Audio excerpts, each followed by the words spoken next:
अस्सलामुअलैकुम दोस्तों, air India की फ्लाइट में आग लग गई और इस फ्लाइट के अंदर 175 मुसाफिर सवार थे।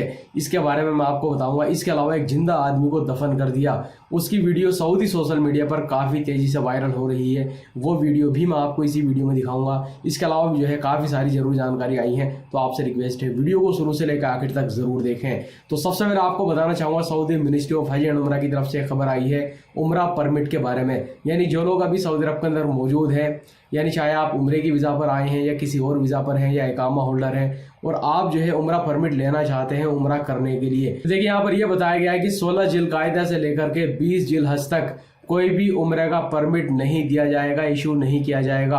अगर आपके पास में हज का परमिट मौजूद है तो आपको मक्का के अंदर एंट्री मिल जाएगी, आप चले जाएंगे वहां पर। लेकिन अगर आप उम्रा करना चाहते हैं, उम्रा का परमिट लेना चाहते हैं, तो 16 जिलकायदा से लेकर के 20 जिलहज तक कोई भी उम्रा का परमिट नहीं दिया जाएगा। इसके अलावा दोस्तों, सऊदी मिनिस्ट्री ऑफ इंटीरियर की तरफ से खबर आई है, इस हफ्ते सऊदी अरब के अंदर 16,023 ऐसे गैर मुल्की लोगों को गिरफ्तार किया गया है जिनके पास इकामे नहीं थे, हुरूब लगे हुए थे या भाग के काम कर रहे थे या किसी और तरीके से इलीगल थे सऊदी अरब के अंदर। यहाँ पर बताया गया है कि इनमें से 9,947 ऐसे गैर मुल्की थे जिनके पास या तो इकामे ही मौजूद नहीं थे, उनके इकामे एक्सपायर थे। इसके अलावा 3,929 ऐसे गैर मुल्की थे जो कि इलीगल तरीके से सऊदी अरब के अंदर आ गए थे, यानी गलत तरीके से उन्होंने यहाँ पर एंट्री की थी। इसके अलावा 2,147 ऐसे गैर मुल्की थे जिनके इकामे में जो काम लिखा हुआ था वो कोई दूसरा काम कर रहे थे। तो इन सभी लोगों को गिरफ्तार कर लिया गया है। अब इनके खिलाफ में जेल की सजाएं होंगी, जुर्माने होंगे, फिर इनको यहाँ से डिपोर्ट कर दिया जाएगा। वहीं दोस्तों, यहाँ पर यह भी बताया गया है कि 17 ऐसे लोगों को भी गिरफ्तार किया गया है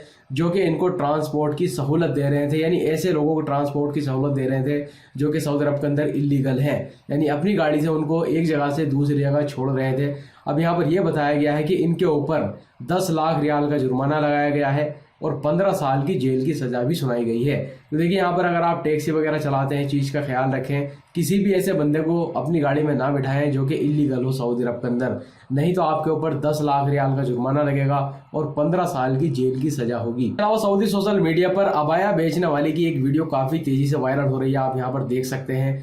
यानी ये बंदा या तो बांग्लादेश से है या इंडिया से है और ये खुद ही उसका एडवर्टाइजमेंट कर रहा है अबाया को पहन करके। तो लोग यहाँ पर इसको काफ़ी ट्रोल कर रहे हैं और लोग लिख रहे हैं कि इस तरह से कोई भी ये बुर्का नहीं खरीदेगा।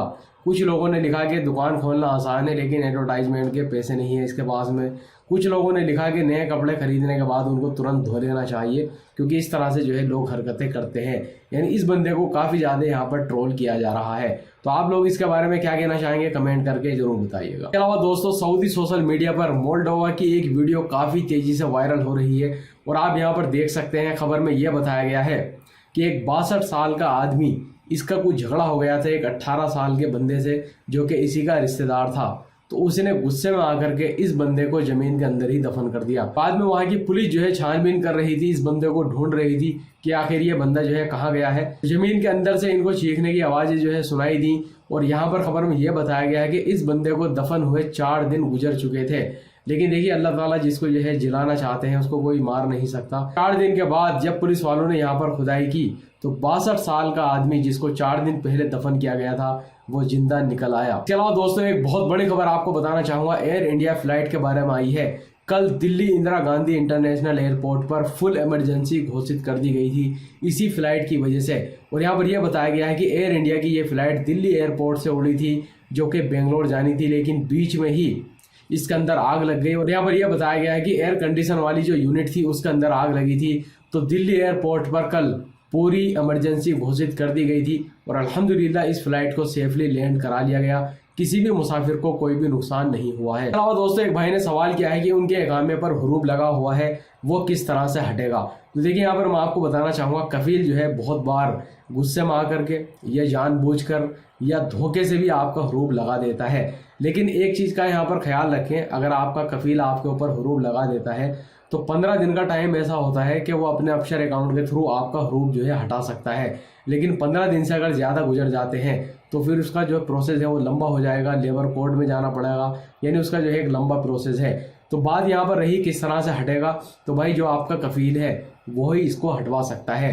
लेकिन एक चीज़ का यहाँ पर और ख्याल रखें, अगर मान लीजिए आपके कफील ने आपके ऊपर झूठा हुरूब लगाया है तो आप जो है लेबर कोर्ट में केस दर्ज करा सकते हैं कि मैं अपने कफील के साथ में ही मौजूद था, उसी के साथ में काम कर रहा था और उसने जो है जानबूझकर गुस्से में आकर के या किसी और वजह से मेरे ऊपर हुरूब लगा दिया। और अगर आप जो है ये चीज़ प्रूफ कर देते हैं कोर्ट के अंदर कि आपके ऊपर जो हुरूब लगाया गया है वो झूठा है, तो यहाँ पर आपको फिर दो तरह का बेनिफिट होगा। पहला तो ये जो आपके ऊपर हुरूब लगा है उसको ख़त्म कर दिया जाएगा, और दूसरा बेनिफिट ये होगा कि अगर आप जो है किसी दूसरे कफील के पास में नकल कफाला कराना चाहते हैं, अपना ट्रांसफ़र कराना चाहते हैं, तो ये अधिकार भी आपको दिया जाएगा। इस चीज़ का आप ख्याल रखें, क्योंकि काफ़ी ऐसे लोगों को मैं जानता हूँ पर्सनल कि वो जो है अपने कफील के पास में ही काम कर रहे थे, लेकिन किसी वजह से जो है उसने उनके ऊपर हुरूब लगा दिया जो कि एक झूठा हुरूब था।